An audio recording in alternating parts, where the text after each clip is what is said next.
नमस्कार दोस्तों, आपका डिफेंस प्लस साइंस में स्वागत है।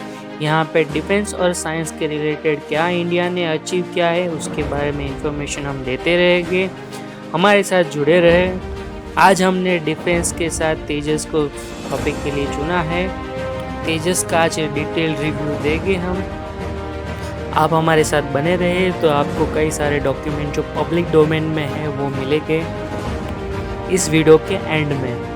पहले हम इसकी शुरुआत उसके डिज़ाइन से करते हैं। इसका जो डिज़ाइन है वो अनस्टेबल डिज़ाइन है और रिलैक्स टेस्ट स्टेबिलिटी है।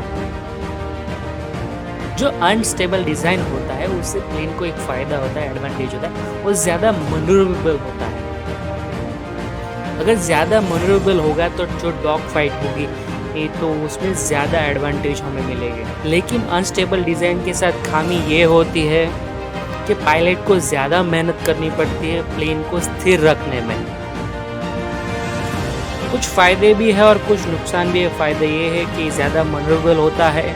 अब आप एक पिक्चर देख रहे हैं, देखिए एक बाइक है जो अनस्टेबल है और एक स्टेबल है।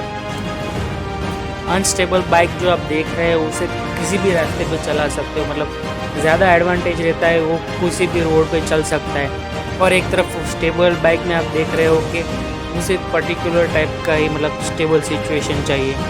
जो दूसरी बाइक देख रहे हैं वो स्टेबल बाइक है तो करतब कर सकते हैं। देख रहे बीएसएफ के जवान जैसे रैली में करतब करते हैं उस तरह। स्टेबल बाइक का एक फ़ायदा भी है कि उस पर आप करतब कर सकते हैं। आप देख रहे हो पिक्चर में जैसे बीएसएफ के जवान जब 26 जनवरी पे ऐसे करतब करते हैं। तो दोनों के अपने फ़ायदे और दोनों के अपने नुकसान भी है। जहाँ पे अनस्टेबल डिज़ाइन की बात आती है तो वहाँ पे मनूवरेबल ज़्यादा होता है लेकिन पायलट को थोड़ी मेहनत ज़्यादा करनी पड़ती है। अब तेजस अनस्टेबल है लेकिन उसका प्रॉब्लम का भी उस सॉल्यूशन उसमें जिसमें digital fly by wire system दिया गया है, जिसमें 4 चैनल्स है, जिसे क्वाड्राप्लेक्स डिजिटल फ्लाई भी कहते हैं। और ये सिस्टम ऐसा होता है, कंप्यूटर सिस्टम होता है जो आर्टिफिशियली स्टेबल रखता है एयरक्राफ्ट को और अच्छी तरह से स्टेबल रखता है। और ऐसा सिस्टम सुखोई 30 में भी है, जिस फाइटर में, और मिराज में 2 चैनल है, मतलब कि पार्शली स्टेबल, मतलब कि पायलट को स्टेबल रखने फोकस नहीं करना पड़ेगा, मतलब कि वो अटैक पे फोकस कर सकता है ना कि स्टेबिलिटी पे। तेजस वर्ल्ड का ऐसा एयरक्राफ्ट है जिसमें 90% कार्बो कंपोजिट को यूज़ किया गया है, मतलब कि कार्बन फाइबर को यूज़ किया गया है। अब 90% कार्बन फाइबर को यूज़ किया गया है तो उससे रेडार के जो रिफ्लेक्शन होते हैं वो बहुत कम होते हैं और कार्बन फाइबर है वो एब्जॉर्ब कर लेता है सारा का सारा रेडियस और ज़्यादा स्टेल्थी बन जाता है तेजस। तेजस वर्ल्ड का सबसे स्टेल्थी एयरक्राफ्ट है क्योंकि उसमें ज़्यादा कार्बन फाइबर लगा हुआ है और ये 4.5 जनरेशन का फाइटर जेट है। इसका रेडार सिग्नेचर मिराज 2000 से 1/3 है और इसके स्मॉल साइज है इसका। और जो रेडिएशन एब्जॉर्बेंस मटेरियल की कोटिंग की गई है carbon fibre makes more stealthy. पहले तो तेजस का एकदम स्मॉल साइज होना और आरएएम की कोटिंग होना, मतलब कि रेडियो एब्जॉर्बिंग मटेरियल की कोटिंग होना, और साथ ही साथ उसमें कार्बन फाइबर होना उसे ज़्यादा स्टेल्थी एयरक्राफ्ट बना देता है।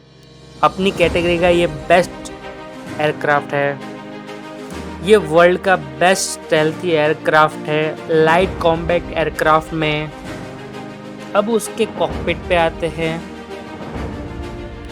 दूसरी खूबी की बात करें तो इसका जो कॉकपिट है वो पूरी तरह से डिजिटल है, ग्लास कॉकपिट है और 100% डिजिटल कंट्रोल है। पायलट को जो भी इंफॉर्मेशन चाहिए वो डिजिटल पे आ जाएगी। उसे मैकेनिकल, मतलब स्विच बोर्ड जिस तरह से घर में होता है, आप पिक्चर में देख ही रहे हो कि पूरी तरह डिजिटल कॉकपिट है। और यही बात ग्रुप कैप्टन रंगा सिंह ने कही है जो, और उन्होंने स्टेटमेंट भी दी थी कि तेजस सबसे ज़्यादा स्टेल्थी एयरक्राफ्ट है और उनके पास काफ़ी एक्सपीरियंस है वर्ल्ड के सारे एयरक्राफ्ट का। तेजस में हाई पावर सॉफ्टवेयर यूज़ किया गया है जो एक टॉकिंग मशीन की तरह भी कहा जा सकता है, जो रियल टाइम में पायलट को सही इंफॉर्मेशन दे और क्या करना चाहिए क्या नहीं करना चाहिए ये भी कहता रहता है। और इसका सॉफ्टवेयर है उसके साथ पार्ट्स को भी इंटीग्रेटेड किया गया है। मतलब कि अगर किसी पार्ट्स में खराबी होगी तो सॉफ्टवेयर खुद ही कहेगा कि इस पार्ट्स में खराबी है, मतलब कि इंजीनियरिंग को जल्द से जल्द वो उसे रिपेयर कर सकते हैं एक तरह से। इससे इसको मेंटेन करने में और ठीक करने में बहुत कम टाइम लगता है। मतलब कि यही चीज़ दूसरे प्लेन्स में हफ्तों और दिनों महीनों की हो जाती है, मतलब रिपेयर करने में ज़्यादा टाइम लग जाता है। और यही बात न्यू इंडिया एक्सप्रेस में भी छपी है और यही बात इंडियन एक्सप्रेस में भी आई थी। और इसमें ऑटो पायलट सिस्टम भी लगा हुआ है, जिससे कि ऑटो पायलट सिस्टम में पायलट डाल दे और वो फोकस करे मिशन पे। और साथ ही साथ सपोज कि और इसका ऑटो पायलट सिस्टम ऐसा है कि अगर सपोज कि तेजस ग्राउंड लेवल पे आ रहा है और एक डेंजरस लेवल को टच करने वाला है, तो उसका ऑटो पायलट ही उसे ज़्यादा ऊपर ले जाएगा और उसे एक सेफ एल्टीट्यूड पे ले आता है। इस तरह के फीचर दिए हुए हैं, वो भी बहुत लाजवाब है। और इसमें हेलमेट माउंटेड डिस्प्ले लगा हुआ है, जिससे कि पायलट को इधर उधर स्क्रीन पे देखना नहीं पड़ता है कि क्या इन्फॉर्मेशन इम्पोर्टेंट है, वो उसके सामने ही आ जाती है। इसमें लगा हुआ है हेलमेट माउंटेड डिस्प्ले, जिसके फ़ायदा ये होता है कि पायलट को जो भी इम्पोर्टेंट इन्फॉर्मेशन है वो डिस्प्ले पे ही आ जाती है। इसके सॉफ्टवेयर में ऐसे फीचर दिए गए हैं कि इसको रिकॉन्फ़िगरेशन करने की ज़रूरत ना पड़े। मतलब कि एक बार air to ground missiles use कर लिए, मतलब कि हथियार यूज़ कर लिए, तब सॉफ्टवेयर खुद ही समझ जाएगा कि अब एयर टू एयर मिशन पे फोकस करना है, ना कि एयर टू ग्राउंड मिशन पे। इस चीज़ से फ़ायदा ये होता है कि पायलट को मैन्युअली उसमें इंटरप्रेट करने की ज़रूरत नहीं पड़ती है और अपने आप ही मोड चेंज हो जाते हैं।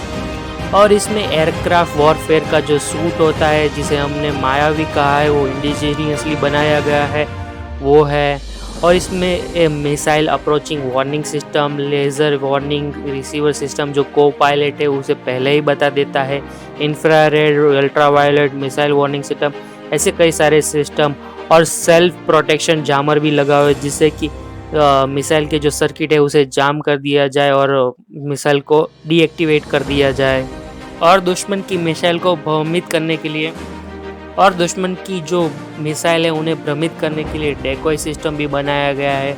और इसमें एनहांस कॉम्बैट सर्वाइवेबिलिटी डीप प्रेडिटेशन के सिस्टम भी लगाए गए हैं। क्लोज कॉम्बैट में एयर टू एयर मिसाइल ले सकता है विथ इन विजुअल रेंज, और beyond the visual range missile भी यूज़ कर सकता है। Conventional laser guided smart bomb भी यूज़ कर सकता है और एयर टू ग्राउंड मिसाइल भी यूज़ कर सकता है।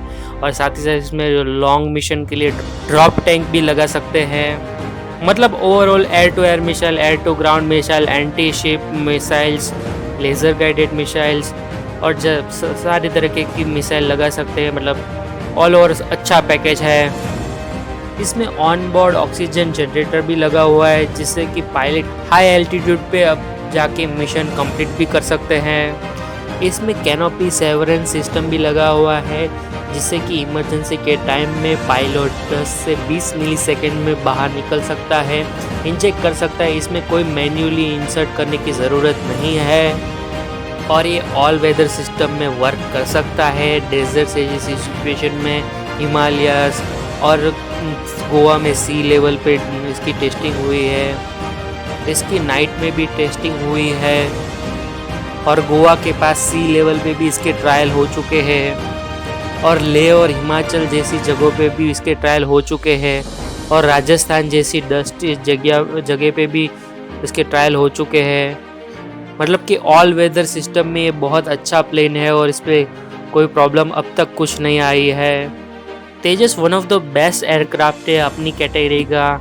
इसके डिज़ाइन भी बहुत अच्छे हैं, कंट्रोल पैनल कार्बन कंपोजिशन से बना हुआ है, सॉफ्टवेयर अच्छा है, एवियोनिक्स के नज़रिए से भी बहुत अच्छा है, टेक्नोलॉजी भी अच्छी यूज़ किया गया, all over the best package है तेजस अपने आप में। अभी तो 12-15 कुछ तेजस है एयरक्राफ्ट एयरफोर्स में, लेकिन उम्मीद कर सकते हैं कि अगले साल ज़्यादा तेजस इंडक्ट हो सकते हैं। अगर तेजस के रिलेटेड डॉक्यूमेंट चाहिए तो वो डिस्क्रिप्शन में है, और please like share and subscribe.